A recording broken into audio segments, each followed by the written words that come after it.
Salam dostlar, bugün su xəttini birləşdirəcəyim və belə bir şey var. Burada bizdə mənzilə polipropilen girir, borusu girir, baxın plastik boru girir. Boru bura qədərimdir də, belə deyək. Biz, yəni mən şeylə işləmirəm deyənə də, payka metala, polipropilenlə işləmirəm deyənə metaloplastla işləyirəm, calaqsız. Bizdə bir dənə burada calaq alınır. Yəni metaloplast birləşməlidir, keçməlidir polipropilenə.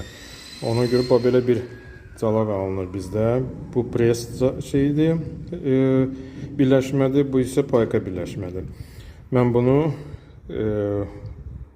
burada mərmər var, bir kusokunu çıxardıb bu calağı mənzildən çölə çıxardıram. Bax, bura salacam.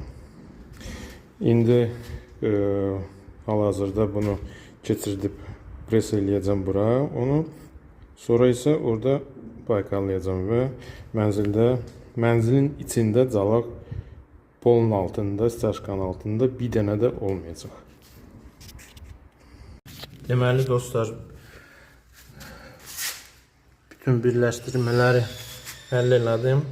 Burada paykadır bizdə. Burada isə pres.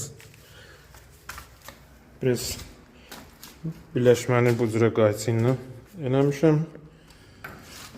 Və onu da deyim ki, deməli bina verdiyi boru 25'dir.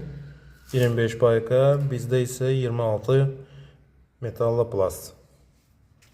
İndi isə sizə göstərəcəm ki, bu metaloplast boru hara qədər gedir. Deməli, baxın, calaqsız gedir, çıxır balkona. Balkonda gəlir krana. Bu ikinci xəttimizdir. Buradan setka filtr, reduktor, burada manometr olacaq və reduktordan sonra gedir, çıxır filtrə. Bu da bypass.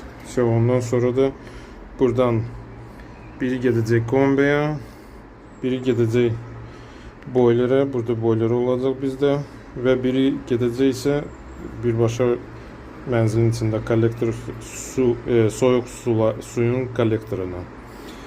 Bütün sistem, su və atapleniya sistemi hamısı metaloplast borusu ilə olacaq, yəni belə calaqsız.